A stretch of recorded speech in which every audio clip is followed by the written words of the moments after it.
Es evidente que se preparó, hermano, para venir a la congregación. Se ve muy bien, ¿eh? Es una evidencia de que se preparó.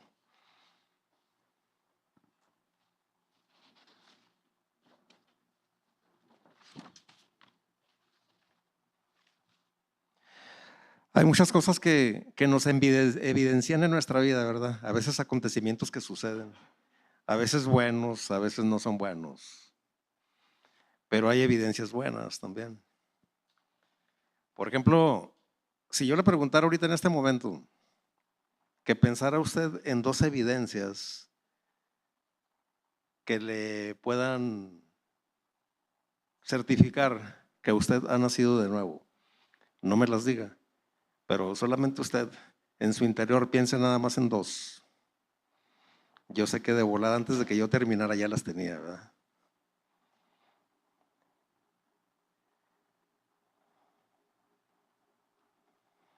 Sabe, para uno como creyente, como creyentes más bien nosotros sabemos que es necesario nacer de nuevo. Si no nacemos de nuevo no podemos ver la gloria de Dios, no podemos formar parte de. ¿Sí?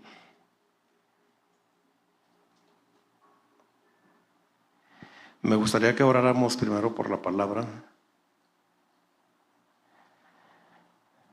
Eres bienvenido, Espíritu Santo, te anhelamos, Señor. Te hacemos una invitación, Padre Santo. Me atrevo a hablar por mis hermanos porque sé que ellos estarán de acuerdo a que hagas una obra en su corazón, Señor. A que le reveles la palabra, que la puedan abrazar, Señor. Y no solo abrazarla, sino que la podamos aplicar a nuestra vida, Señor. Si no, ¿de qué serviría? De nada sirve conocer la palabra si no la aplicamos a nuestra propia vida.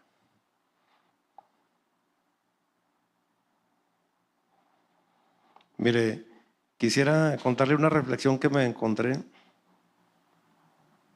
para poder más o menos entrar en el tema.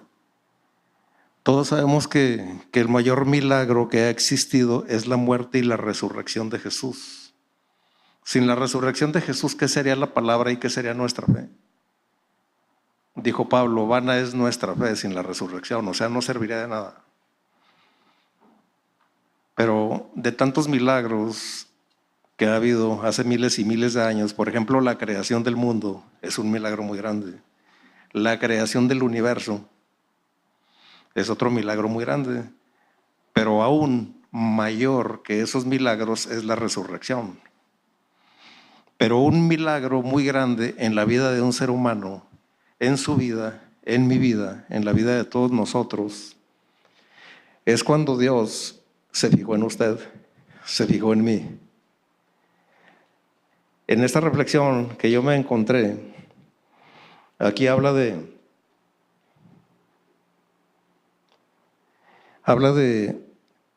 un hombre. Ese hombre es Dios. En este mundo no santo, Dios encuentra a un hombre no santo. Y de este mundo no santo, Dios lo toma y Dios lo santifica, Dios lo hace santo.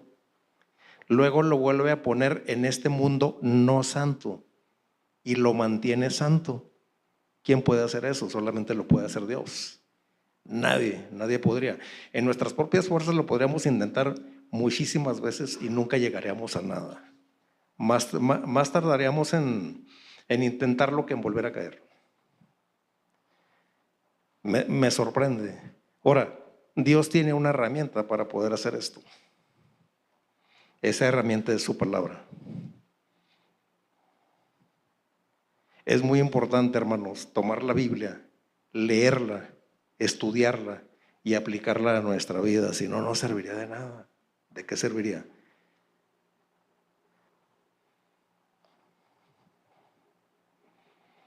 Fíjese, Dios es sorprendente, muy, muy sorprendente es Dios. Tal vez usted comparta esta reflexión, tal vez usted esté de acuerdo de que cuando Dios lo toma a uno, pero uno pone su parte, Dios hace cosas maravillosas, cosas que jamás ni usted ni yo podríamos hacer por sí solos.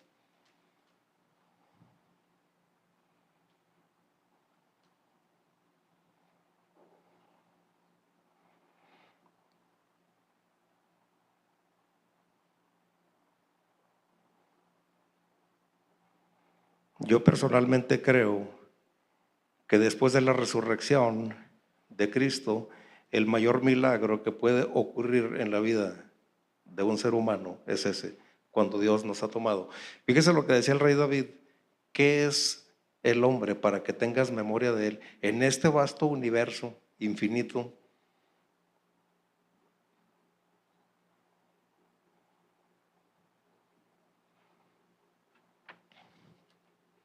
mire, hoy quiero hablarles de algunas evidencias que nos hacen ver que verdaderamente hemos nacido de nuevo. Pero quisiera hacerle una pregunta. ¿Qué diferencia hay entre una persona que ha decidido entregarle su vida a Cristo y una que aún no lo ha hecho? Yo recuerdo cuando yo estaba chico, yo escuché muchas veces que la gente adulta decía que todos éramos hijos de Dios. Y crecí con esa mentalidad, pero la verdad es que no. La Biblia y la palabra nos enseña que no. Entonces, ¿qué diferencia hay entre una persona que ha decidido entregarle su vida a Cristo y la que no? Dice la palabra que no todos podemos ser llamados hijos de Dios. En Juan 1:12, por favor. Pero a todos los que creyeron en Él y lo recibieron, les dio el derecho de llegar a ser hijos de Dios. Yo he platicado así con mucha gente inconversa y les pregunta a uno que si creen en Dios. Todos dicen que sí en automático. Pero creer va mucho más allá que una palabra literal. Espiritualmente, creer en Dios va mucho más allá de saber que Él existe. Significa confiar con el corazón, vivir en relación con Él y entregarle nuestra propia vida. Eso verdaderamente es creer en Dios. Entonces todos dicen en automático que creen, pero la verdad es que no. Y tengo amigos que son ateos, tengo como algunos 4 amigos que dicen no creer en Dios. Y a veces como que van y lo provocan a uno y le empiezan a preguntar de la palabra. Entonces entra uno pues a compartirles. Y uno de ellos me dijo: yo no creo en Dios, soy ateo. Y yo le dije: yo no creo en los ateos, no existen. Es falso, no hay ateos. Yo no creo que exista alguien que no cree en Dios. ¿Usted cree que hay alguien que no cree en Dios? Yo solo le dije alguna vez: ya has tenido miedo y alguna vez hasta te has doblado y has tratado de buscarlo. Definitivamente, para mí los ateos no existen. Es una mentira.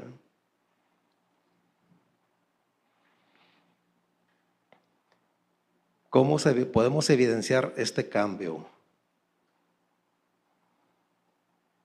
Hoy le voy a hablar de algunas evidencias. Vamos a ver, evidencia número 1, entramos a una nueva vida.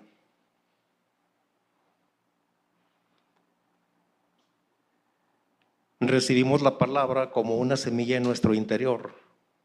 Y si recibimos la palabra como una semilla en nuestro interior, esa semilla va a germinar, esa semilla va a dar fruto. Nuestra vida empieza a cambiar y es un proceso. Mire, vamos a 1 de Juan 3:9, por favor. Todo aquel que es nacido de Dios no practica el pecado, porque la simiente de Dios permanece en él y no puede pecar porque es nacido de Dios. Este versículo a veces como que, bueno, en lo particular a mí, ¿verdad? No sé usted, a lo mejor a usted no, pero porque pecamos, de repente pecamos, hermano. Nada más que ahora hay una diferencia. Antes, tal vez, yo lo digo por mí, yo me llegué a jactar de pecados que llegué a cometer. Y ahora cuando peca uno, inmediatamente viene el arrepentimiento. Y antes no era así.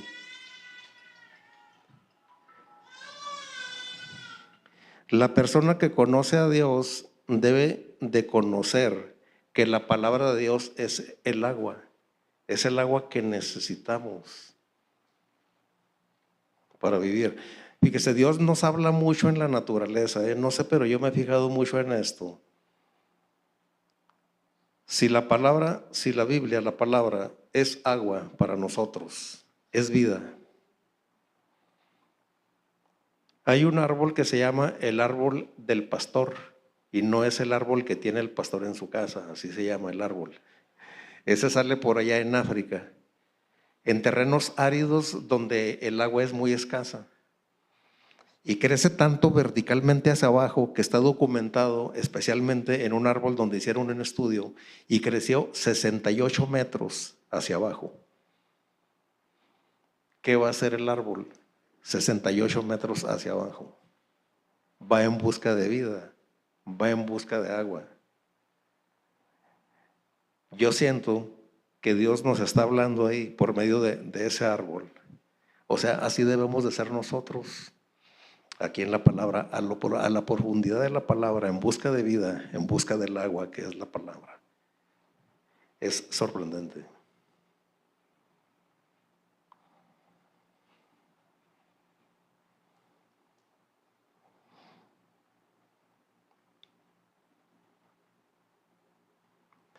Fíjese, la palabra de Dios es una revelación del Espíritu de Dios. Entonces el Espíritu Santo nos revela las cosas que debemos hacer.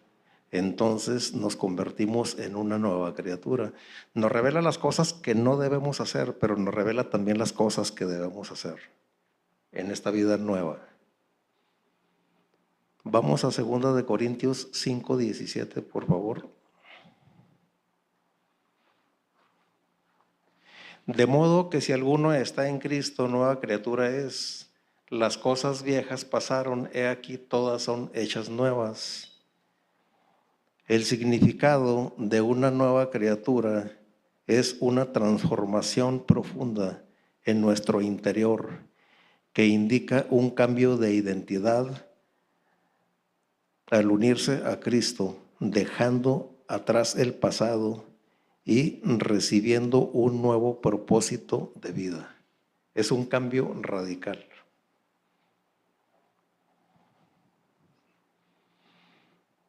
La palabra de Dios nos guía, nos transforma, nos da paz entre tantas cosas.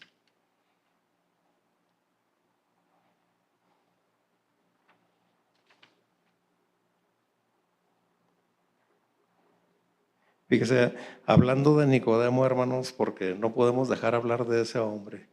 Hemos estado compartiendo todos y lo hemos estado mencionando.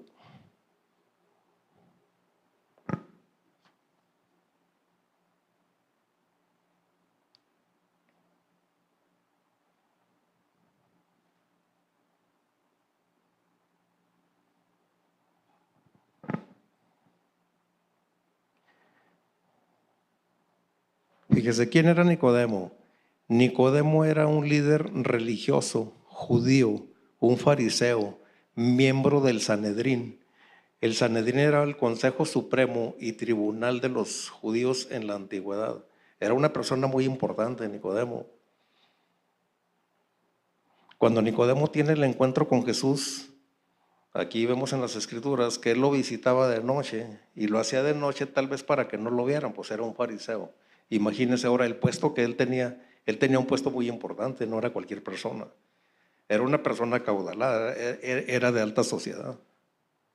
Pero él pudo ver en Jesús, a través de los milagros y las señales que él hacía, él dice, sé que eres el Cristo porque nadie puede hacer las cosas que tú haces si Dios, o sea, un hombre no puede hacer las cosas que hacía Jesús si Dios no estaba con él.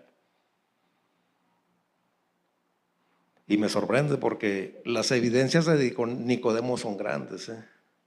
Fíjese, se atreve a defender a Jesús. Él formaba parte de la corte y ahí mismo él defiende a Jesús. Dice que cómo van a juzgar a un hombre sin escucharlo antes, sin saber lo que hizo.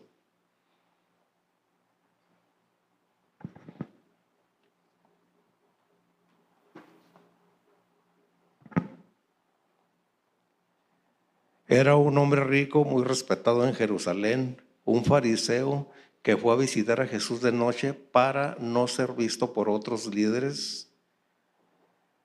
La persona a quien Jesús le dijo debía nacer de nuevo para ver el reino de Dios. Su labor formaba parte del Sanedrín, que es lo que le acabo de decir, que era como un tribunal, era un consejo y estaba conformado por puras personas sabias. Había sacerdotes, había grandes líderes ahí. Se cree que eran como 70 personas quienes lo conformaban, el Sanedrín, más un líder.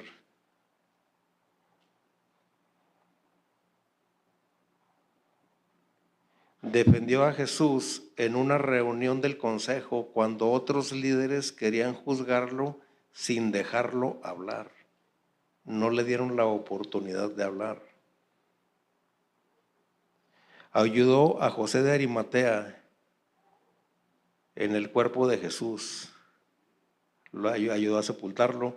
Dicen que llevó como 100 libras de mirra y aloes para embalsamar el cuerpo de Jesús. Ahí, a esas alturas, a Nicodemo ya no le importaba que los demás lo vieran, ni que dijeran lo que quisieran decir. Estaba en riesgo su reputación.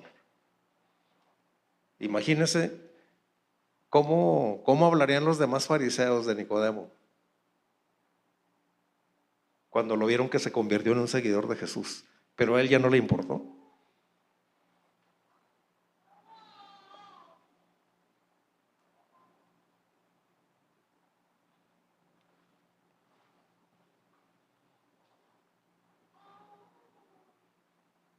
Fíjese, en el punto número 12, otra evidencia más, evidencia número 2, se abren nuestros ojos espirituales.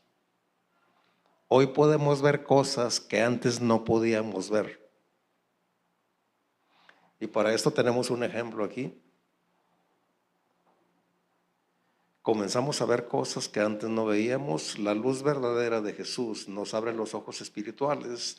Toda tiniebla sale y quedamos ciegos.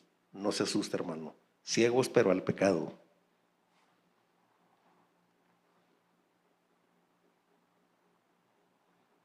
Que antes conocíamos. Mire, vamos a Hechos 9, 3 al 5, por favor. Mas yendo por el camino, aconteció que al llegar cerca de Damasco, repentinamente le rodeó un resplandor de luz del cielo. Y cayendo a tierra, oyó una voz que le decía: Saulo, Saulo, ¿por qué me persigues? Él dijo: ¿quién eres, Señor? Y le dijo: yo soy Jesús, a quien tú persigues. Dura cosa te es dar coces contra el aguijón. Fíjese, me llamó mucho la atención esto último, donde dice: dura cosa te es dar coces contra el aguijón. Ahí Pablo estaba peleando contra la verdad, estaba peleando contra algo más poderoso. ¿Y qué pasaba? Solamente se hacía daño a él mismo. No podemos pelear contra la verdad. Me impacta la vida de Pablo. Pablo, cuando perseguía a cristianos para matarlos, él pensaba que estaba haciendo las cosas bien y por eso lo hacía. Pero cuando le sucede esto, Pablo se humilló. Él se humilló ante el Señor. Y ya sabemos el nivel de apostolado que él tuvo. Qué gran apóstol fue él.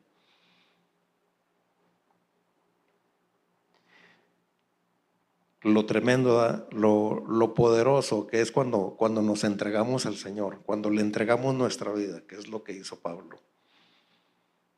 Sin importar el pasado, ya todo quedó atrás.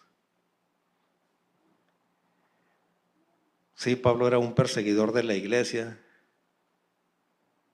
pero al encontrarse con Jesús tuvo que humillarse. Pablo fue cambiado y entendió que ya no podía matar a los hermanos que habían orado para que él recobrara la vista. ¿Se imagina, hermano? A los que él perseguía, ellos mismos fueron los que oraron por él para que él recobrara la vista. ¿Cómo se habrá sentido Pablo en ese momento?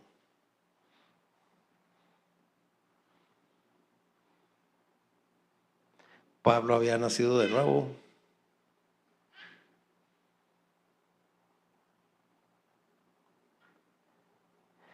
Padre Santo, te pido, bendito Padre Celestial, que así como obraste en la vida de Pablo, Señor, obres en la vida de cada uno de nosotros, Señor. Es impresionante, Señor, las cosas que tú haces. Eres maravilloso, Señor. Gracias, Padre Santo. Gracias por esta palabra, Señor. Punto número 3, fuimos creados para crecer. Fíjese bien, no sé usted, hermano, pero yo llegué a experimentar de que yo me daba cuenta que no avanzaba. Siempre permanecía estático donde mismo. Yo nomás veía a todos los hermanos y cuando los escuchaba hablar yo me quedaba de a cuatro. O sea, yo podía ver el crecimiento de los demás, pero yo sentía que yo no podía crecer. Y la verdad es porque nos alejamos de la palabra.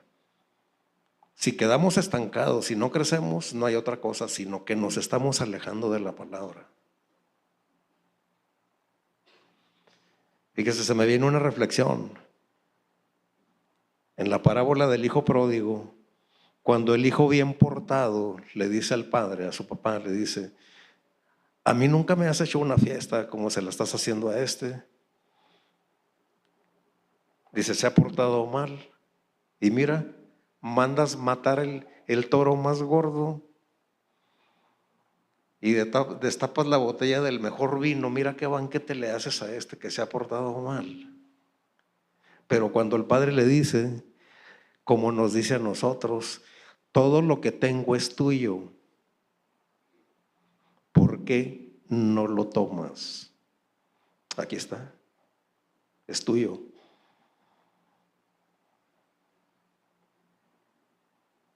El hijo bien portado, ese que estaba en casa, el que sí barría, el que hacía las cosas que le decía el padre, ahí lo tenía todo, pero no lo tomaba. Y la verdad, yo a veces me he sentido así, hermano, porque lo tenemos todo, solo falta tomarlo.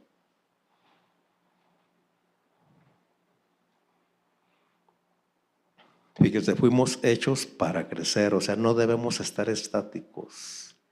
Un nuevo nacimiento produce que tengamos contacto con la palabra de Dios, no solo para acercarnos a Él y alejarnos del pecado que hay en el mundo, sino también para adquirir madurez espiritual.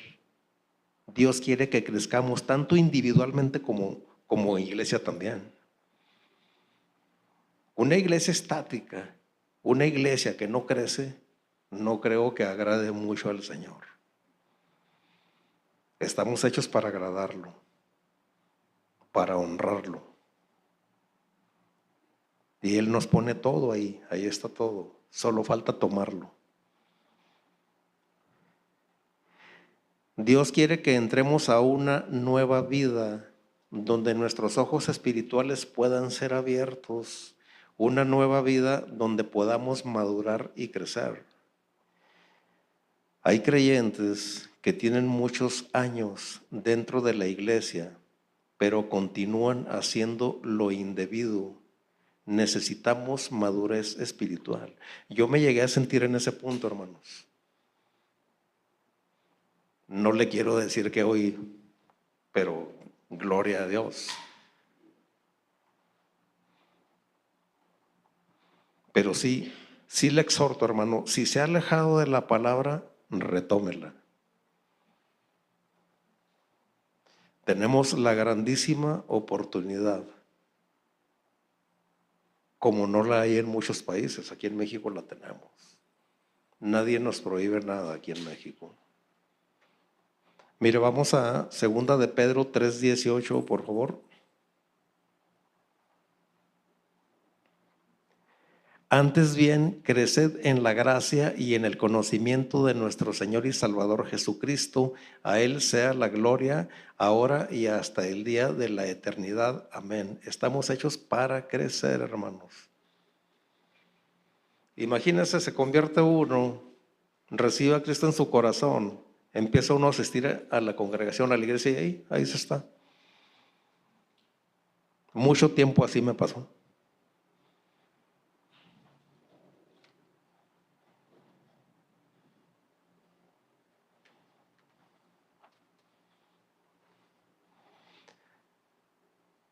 En el punto número 4, se recibe un nuevo corazón. Vamos a Ezequiel 36, 26 al 27, por favor. Os daré corazón nuevo y pondré espíritu nuevo dentro de vosotros, y quitaré de vuestra carne el corazón de piedra y os daré un corazón de carne. Y pondré dentro de vosotros mi espíritu y haré que andéis en mis estatutos y guardéis mis preceptos y los pongáis por obra. Dentro de las evidencias que brotan cuando nacemos de nuevo es la sensibilidad que el Señor pone en nuestro corazón. Hoy nuestros sentimientos son diferentes.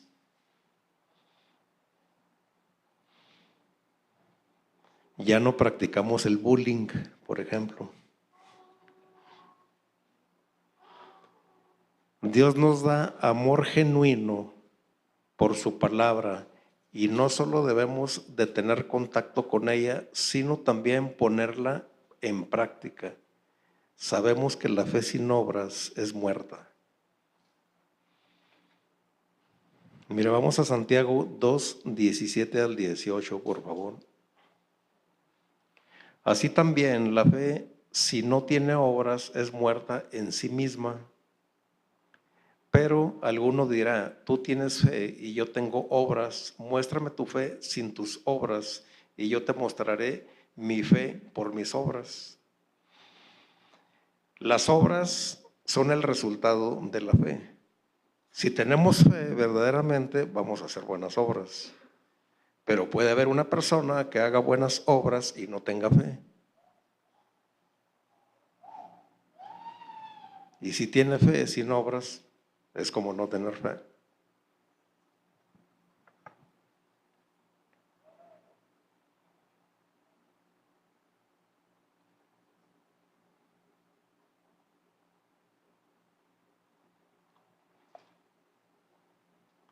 Dentro de la fe se encuentran las obras, dentro de las obras se encuentra la unidad y la base de la unidad es el amor.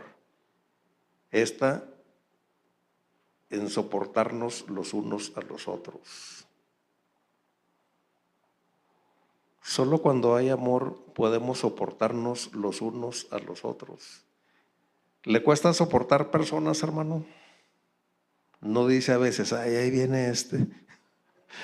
Ay, ojalá y se vaya pronto.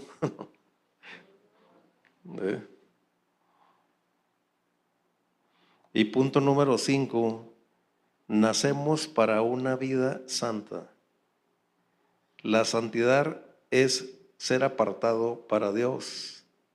El Espíritu Santo certifica que hemos nacido de nuevo y siembra en nosotros la vida de Cristo, la cual germina en nosotros y se desarrolla progresivamente en nosotros y generando una vida marcada por la santidad.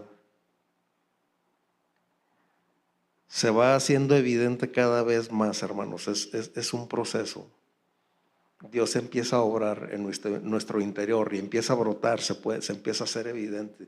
Es cuando la gente lo empieza a ver. Una persona inconversa puede ver las evidencias de que hemos nacido de nuevo sin darse cuenta, pero puede ver el cambio que el Señor produce en nosotros, que la palabra produce en nosotros. Vamos a Proverbios 1:7. El principio de la sabiduría es el temor de Jehová. Los insensatos desprecian la sabiduría y la enseñanza. Amonestaciones de la sabiduría.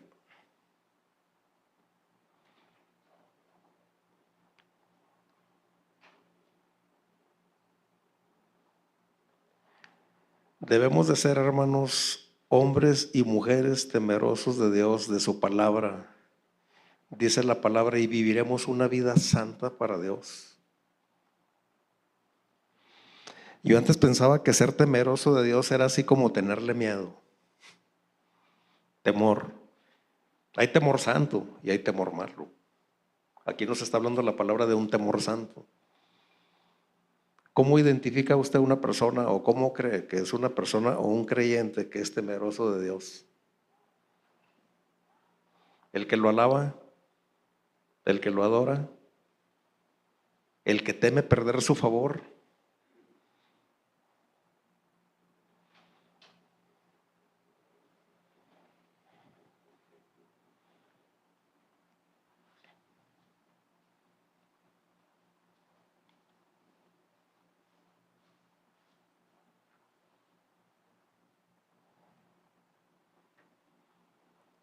Y la evidencia número 6 es nacer del Espíritu.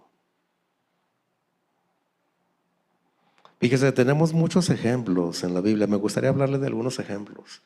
Hay un ejemplo que me mueve mucho y es la vida de Pedro. Estábamos hablando la vez pasada de la pesca milagrosa. Cuando Pedro está trabajando, trabaja toda la noche, termina bien cansado, invierte todo lo que tiene y no pesca nada, no saca nada. Luego llega Jesús y le dice, rema mar adentro y echa la red. Prácticamente la respuesta de Pedro es, mira Señor, trabajé toda la noche y no saqué nada, pero porque tú me lo estás diciendo yo lo voy a hacer. Casi yo podría pensar que Pedro diría, porque creo en ti Señor, lo voy a hacer. Y lo hace de nuevo. Se imagina, Pedro no fue a pescar solo, llevó trabajadores. Y tal vez aunque no haya pescado nada, él tuvo que pagarles. Ahí arriesgó todo lo que tenía, lo dio, tal vez se quedó sin nada. Y luego él cae en su comodidad, ahí sentado a la orilla, descansando, ya sin nada. Cuando llega Jesús y le dice, rema mar adentro y echa la red. Y él obedece, la echa. Y sucede el milagro. Yo creo jamás ni por la mente de Pedro hubiera pasado que podría hacer eso y sacar tantos peces. Fíjese, yo me pongo a pensar en mi trabajo, por ejemplo. Cuando a mí me va bien, me siento muy bien. Cuando a mí me va mal, pues no me siento bien. Imagínese cómo se sentiría Pedro. Y que empieza a ver la abundancia de peces, que hasta las redes comienzan a reventarse a lo mejor, y las barcas a hundirse. Sacó tanto provecho ese día. Fue tanta la ganancia que se ha de haber quedado sorprendido. Pero lo que más me sorprende es lo siguiente. Pedro lo deja todo. Fíjese la gran provisión que sacó, pero al final la deja, no le importa y sigue a Jesús. Le dice Jesús, ven conmigo, hoy te voy a hacer pescador de hombres. Lo trasvasa, lo lleva a un nivel más arriba. Fíjese lo que Pedro pudo ver. Digo, si esto no nos sorprende, entonces ¿qué necesitamos para que nos sorprenda? A mí en realidad esto me sorprende, me impacta. Dejarlo todo y todo es todo. Sin mediocridades, él dijo, yo dejo esto y sigo a Jesús. Prefiero ser pescador de hombres que de peces. ¿Se imagina? Tal vez, sin duda alguna, Pedro llegó a soñar ser un gran pescador y lo deja todo.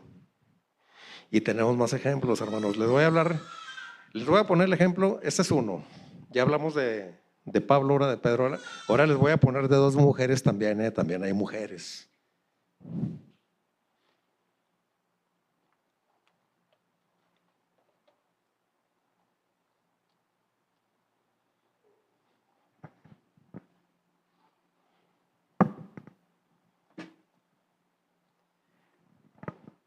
Tenemos a la samaritana y tenemos a María de Betania.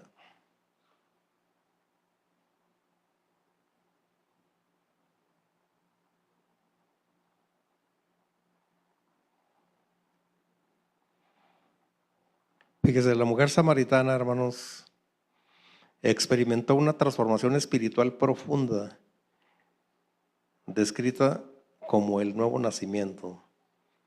Tras su encuentro con Jesús en el pozo de Jacob, registrado en el Evangelio, los samaritanos y los judíos no se llevaban, tenían mucha enemistad. Por eso ella dice: ¿cómo tú siendo judío me vas a dar de beber a mí? Y cuando Jesús le dice: te daré de quien beba de esta agua jamás volverá a tener sed. Y cuando él le dice, le habla dice: ve comunícalo a tu esposo. Dice: no, no tengo esposo. Ciertamente dices la verdad. Dice: 5 has tenido y con el que hoy estás no es tu esposo. Eso le bastó a ella para quedar maravillada e ir corriendo al pueblo y comunicarles a todos. Y la palabra nos enseña que muchos por el testimonio de ella creyeron. No sé, pero tal vez hasta fue portadora del evangelio, porque llevó palabra al pueblo ese, por eso creyeron.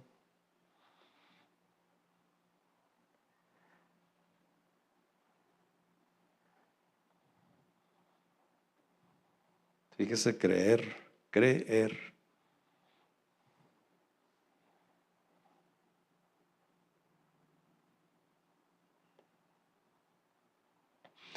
Y luego tenemos el caso de María de Betania, la hermana de Lázaro.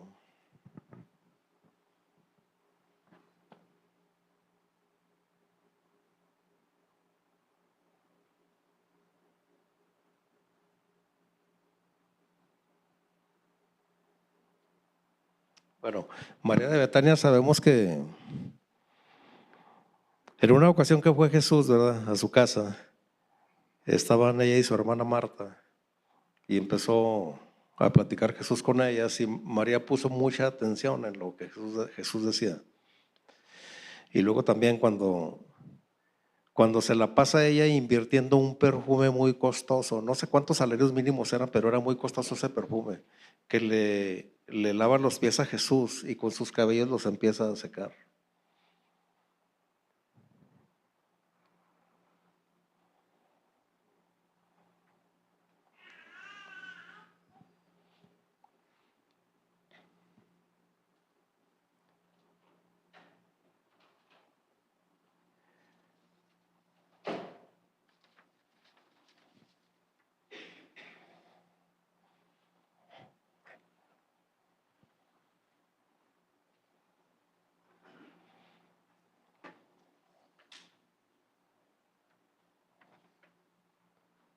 Fíjese, en el punto número 7, nacemos a una vida de fe.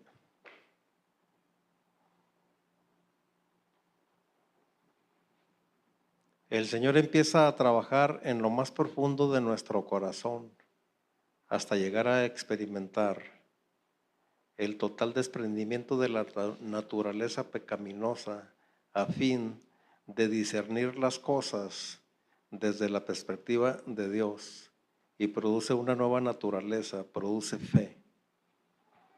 Vamos a Génesis 17:3-5, por favor. Dice: entonces Abraham se postró sobre su rostro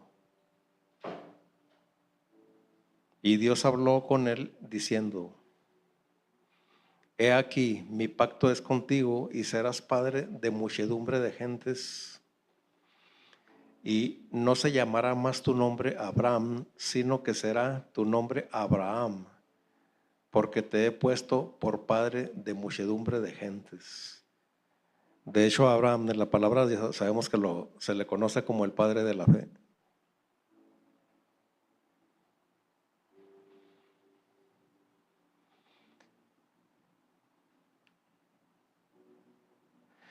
El nacer de nuevo, hermanos, nos lleva a dar fruto continuo.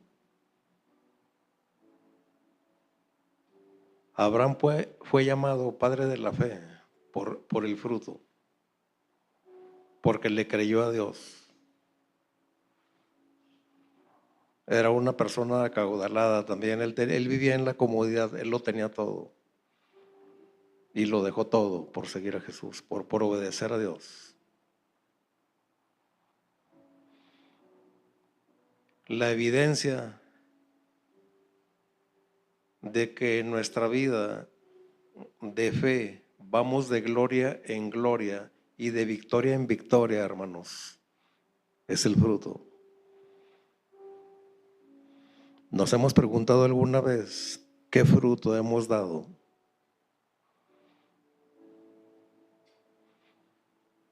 A veces hemos dado fruto y ni siquiera nos hemos dado cuenta, ni siquiera hemos puesto atención en eso. No le hemos dado seguimiento. Y no es precisamente que seamos nosotros, es la palabra, es Dios. Muchas veces Dios pone personas a nuestro alrededor, al frente, y comienza alguna plática y empiezan a salir cosas y llega el momento donde se aprovecha la oportunidad para compartir la palabra. Hay gente tan necesitada, hermanos, de recibir la palabra. Hay mucha. Podremos intentarlos en nuestras propias fuerzas, de compartirles, de llevarles el mensaje, pero no va a funcionar. Cuando Dios los pone y tú obedeces y compartes, seguramente vas a compartir exactamente lo que la persona necesita cuando te dejas guiar por el Espíritu. Se pueden evitar muchas cosas, hermano. A veces por compartir algunas palabras con alguna persona, tú puedes evitar que esa persona cometa algo fatal.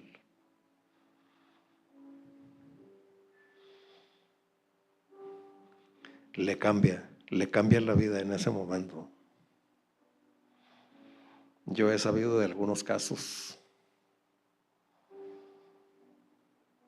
A veces por las palabras que usted pueda compartirles, por las palabras que yo les pueda compartir a personas inconversas, usted puede hacer que lleguen a los pies de Jesús.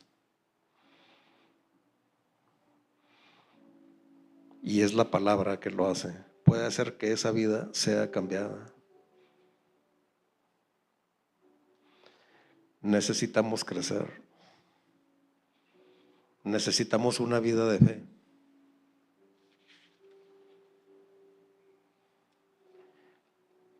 Necesitamos que sean abiertos nuestros ojos espirituales.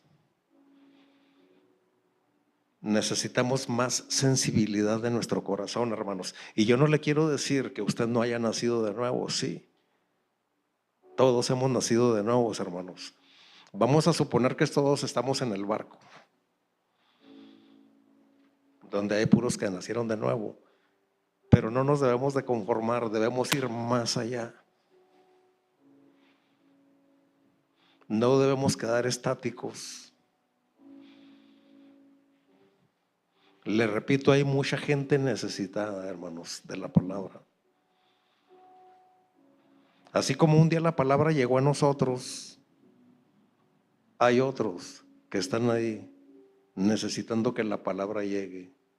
Yo le digo una cosa, hermano, de usted depende si lo cree o no. Dios lo quiere usar.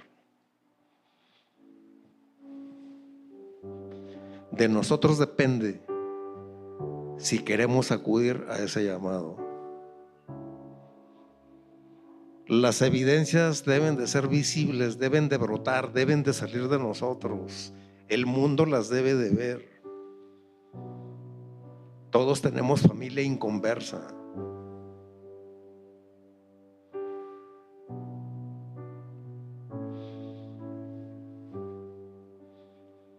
Hay una gran parte de Durango inconversa, que es nuestra casa grande, Durango, aquí empezando a nivel local.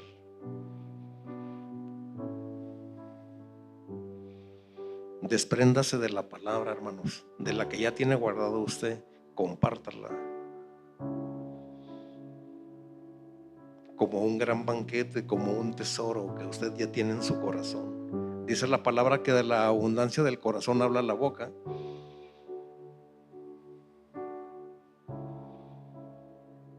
y abracemos más la palabra, hermanos. Apliquémosla a nuestra vida.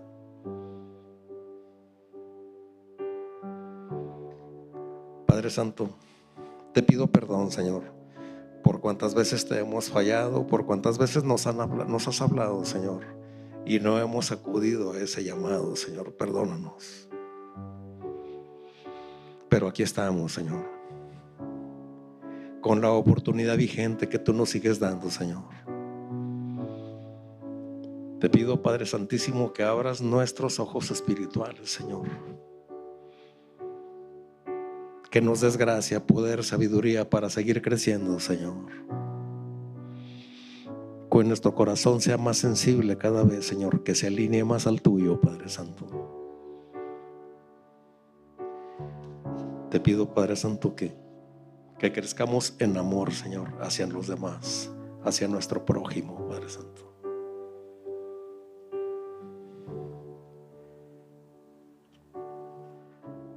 Que podamos seguir creciendo cada vez más, Señor. Que en esta vida nueva que tú nos has regalado, Señor, cada vez sea más visible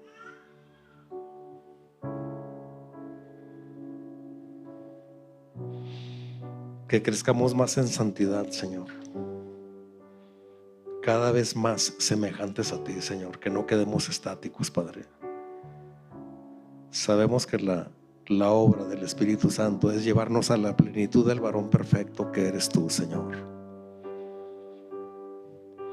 Yo te doy la gloria y te doy la honra, Señor, por cada uno de mis hermanos que hoy estuvieron aquí, Padre. Y te pido, Señor, te pido que nos sigas dando la gracia para crecer, para alabarte, para adorarte, Señor, para exaltar tu nombre, Padre. Gracias, Señor. Eres incomparable, no hay nadie como tú. Gracias, porque nos regalas todo, Señor, lo que tienes en tu bendita palabra, Señor. Gracias te doy en el nombre poderoso de Jesús. Amén. Gracias, hermanos. Dios los bendiga.